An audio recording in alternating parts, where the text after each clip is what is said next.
chicos a un nuevo Mal Gusto. Mi nombre es Geraldis, soy @geraldice. Yo soy Camila, @citanul.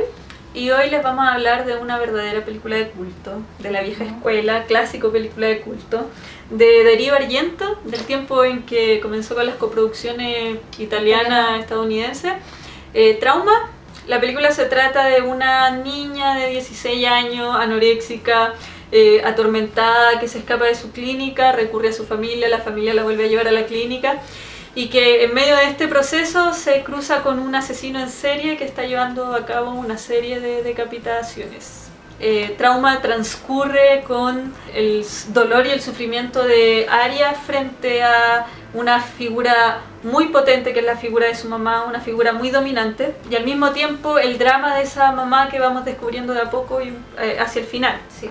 Está más que explicitado ese conflicto, lo terrible que es configurarse a uno misma como mujer cuando con la figura en relación a la figura de la madre. Tenemos una madre que es la que lleva los pantalones en la casa, o con un papá que es bastante condescendiente y complaciente con la madre. De hecho, la propia Aria, cuando recurre a su familia y les dice que no quiere volver a la clínica, el papá le dice como: hey, tienes que hacer feliz a tu mamá, otra vez estás tratando de otra vez le estás causando problemas. Sí, de hecho, como que súper repentinamente separada de su familia por justamente todo este rollo con este asesino y todo lo demás, y se refugia en la casa y en los brazos, de cierta forma, de este hombre que conoce, joven, aunque mayor que ella, por supuesto.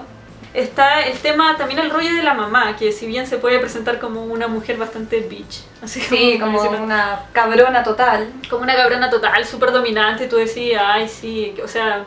Como que es un personaje a buenas antipático, primeras sumamente malo y poco empático, que de buenas primeras como que tiendes a verlo como plano. Sí, y a distanciarte un poco de ella, porque es como bien antagónico el personaje. Pero cuando llega el final y te explican el origen de su maldad, del trauma de la mamá. Es muy bonito eso en la película, que uno todo el tiempo está pensando que la película se trata sobre el trauma de Aura, pero en realidad el problema más severo es el trauma de la madre. Y eso nos lleva al tercer punto, al punto final en realidad, que es justamente esta idea que ronda y cruza de cierta forma el cine de Argento. Y sí, el cine de Argento tiene mucho de fanservice y a veces tiene como sus cosas de camiseta mojada y de niña gritando en pijama y cosas de ese estilo. Pero sin embargo es curioso que toda su obra esté cruzada por esta idea de la identidad femenina, de la construcción de la identidad femenina y de ese paso de entre ser niña y ser mujer, justamente versus o luchando un poco, como tratando de romper el cascarón de figuras maternas muy dominantes y agobiante. Y muy agobiante al mismo tiempo. Y cómo ese proceso genera neurosis, genera una serie como de conflictos muy severos dentro de las propias mujeres. Y es curioso que sea Argento, un hombre, el que construye ese tipo de relato y que sea una suerte de leitmotiv a lo largo de su, no sé, ópera, Suspiria. Siempre está esta lucha de la mujer joven contra la mujer vieja. Y tiene todas esas cosas que son súper disfrutables, como en términos más superficiales y estéticos. Argento se da el trabajo de ver cómo se construye la mirada a través de un de las mujeres, y constantemente poner en tensión lo que esa identidad significa para ellas. Para la protagonista, sí. Siempre están puestas como en la mirada y en la tela del juicio. Y lo peor de todo, o lo mejor de todo que para mí, es que ellas mismas son las que padecen ese juicio y se cuestionan constantemente cómo liberarse del juicio del otro. En términos psicológicos suele describirse este proceso de construcción de la identidad en el caso de las mujeres justamente primero con la figura de la madre y después a través de la mirada, como se nos enseña el amor romántico y todo lo demás, a través de la mirada del hombre, ¿verdad? De ese príncipe azul, de ese otro y todo lo demás. Y en ese sentido, esta película, a pesar de que construye eso de forma muy psicopática, ¿verdad? Sí.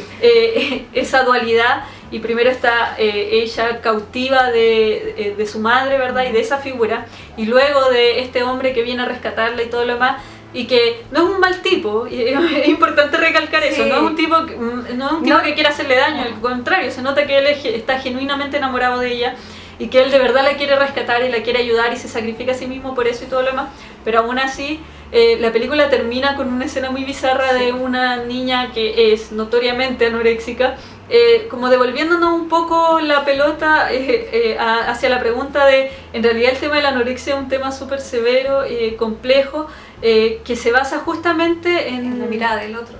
Claro, en cómo nosotras socialmente estamos de cierta forma forzadas a construir nuestra propia identidad a través de las opiniones de otro y de la mirada del otro, ¿verdad? Y bueno, y ahí surgen todos esos discursos que a muchos les parecen muy repetitivos, pero si no fuesen necesarios no volveríamos a repetirlos. Y el problema es que ella tampoco es 100% consciente de que tiene este segundo problema.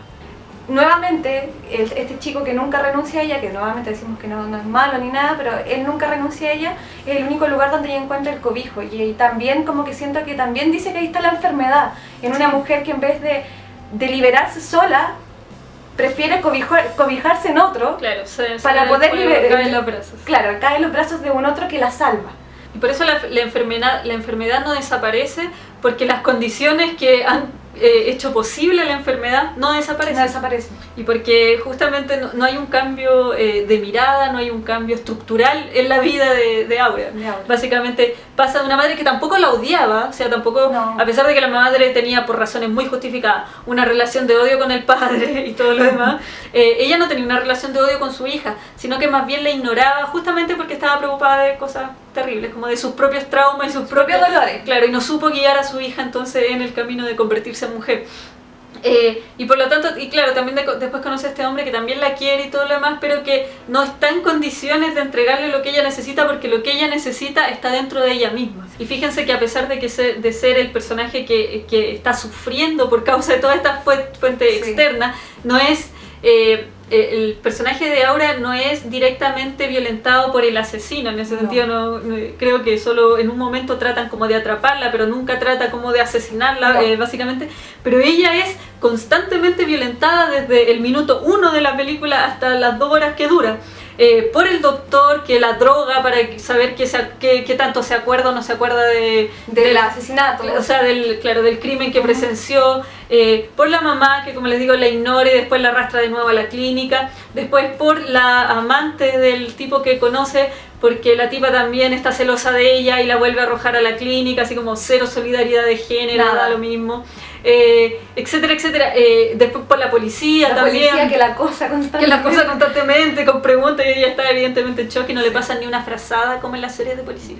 Y la película a lo largo, de forma un poco sutil y con esas torpezas y esas como impurezas que son propias del cine de culto, instala de forma muy clara el tema de la anorexia justamente como un síntoma de una cuestión que la sobrepasa. El problema de la anorexia no es la niña anoréxica, el problema de la anorexia es las construcciones o sea, las estructuras sociales que han empujado a esa niña, y no solamente a ella. Cuando el tipo se da cuenta que Aura es anorexia y trata de investigar sobre el tema, y uno de sus compañeros le dice, están por todos lados, son millones. Son 8 millones. No quieren, es una enfermedad tan difícil de sanar y de curar que la mayoría muere. O sea, es una cuestión súper severa, compleja. En los 90 ya o sea, Agrigento está hablando de esto en los 90 y finalmente termina con este plano en donde de esta mujer como que sigue su vida naturalmente relajada como con su propia enfermedad, volviéndonos a decir que en realidad no se ha terminado, el drama no se ha terminado, el trauma no se ha terminado, porque no es el trauma de Aura, es el trauma de millones de mujeres, no solamente mujeres, también hay estadísticamente de menor número, pero el trauma de millones de personas es una enfermedad que está forzada por una serie de condiciones sociales. Y finalmente es por complacer. Justamente, porque nadie puede configurar su identidad tratando de complacer al otro. Sería ilógico, sería súper violento para cualquiera que le dijeran directamente eso, tú tienes que hacer feliz al otro. O sea, Aura tiene problemas porque su madre no la quiere y ella trata constantemente de llenar el vacío de su hermano, un vacío que ella nunca va a poder llenar, porque no es problema de ella y no es su lugar tener que... Pero fíjense que ella es la única que trata de ayudar a la madre. Ella es la única que trata de sacar a la madre de su problema, porque ella siente que su mamá está enferma y tiene problemas y no quiere alejarse de ella. Y de hecho ella al final dice, tengo que volver con ella, tengo que volver con mi madre. Siempre. Exactamente, aún así, a pesar de que la mamá es como el origen de todos sus problemas, ella aún así es la única que piensa en que la mamá la necesita. Trauma por todos lados. Como concepto está súper bien como tomado, porque al principio no decía, ya, pero ¿cuál es el trauma? Sí, pensáis que es la anorexia, luego pensáis que... Te das cuenta que es mucho más, mucho más allá, es un trauma social, es una atrofia social, entonces... Emocional social, entonces es muy bonito. Y el hecho de que sea, igual con la Hierro nos decíamos, el hecho de que sea un hombre el que ponga estos temas en la palestra en los 90... Aún cuando sean películas de culto y de terror, por eso las películas de terror son importantes, porque los terrores nos recuerdan nuestros verdaderos problemas. Hablan de nuestros miedos y los miedos tienen razones. Justamente, claro, como decía la Cam, es maravilloso que sea una sensibilidad masculina, como la de Argento, capaz de construir problemas que tienen que ver con nosotras como mujeres, con la maternidad, con la sexualidad femenina, con lo que nosotros concebimos como sexo, etcétera, etcétera. Tenemos un personaje entonces que su mayor trauma es que ella no es un yo mismo, sino que es un yo para el otro constantemente, y ese es en realidad la base de su enfermedad, y es por eso que la enfermedad nunca va a desaparecer a menos que ella cambie el switch y comience a ser un individuo propiamente tal, en una sociedad en la que constantemente se le ha coartado esa posibilidad, una sociedad en la que nosotros somos, como decían los prisioneros, ciudadanas de segunda clase. Sí. Y todavía tienen razón, tristemente. Bueno, chicos, esperemos que les haya gustado. Nosotros, el cine de Argento es interesante por eso, porque... Y porque tiene sangre y todas esas cosas. Claro, porque es interesante que siendo películas que uno podría pensar son superficiales y livianas y están llenas como de estas cosas muy de fanservice, o de fetichizar ciertas cosas, pero el cine de Argento tiene una larga influencia de muchos realizadores. Pero justamente el hecho de que constantemente, una y otra vez, vuelva al tema de la feminidad, de la madre, de la construcción de la identidad, de la monstruosidad que ahí se puede generar, es muy bonito, es muy interesante, nos sirve mucho a nosotros y le sirve mucho a la sociedad en general, por supuesto. Esperamos sus comentarios, opiniones, recomendaciones. Muchas gracias por todos los comentarios que nos hacen todas las semanas, nos sirven mucho. Nos aportan mucho también a nosotros a la reflexión también. Sí, es verdad, siempre es interesante conocer otros puntos de vista de gente que tiene otras formaciones, es súper importante porque así no nos quedamos como en nuestro propio carril ideológico. Eso, volvemos en un par de semanas más. Muchas gracias, suscríbase, etcétera. Sí, Chao. Chao.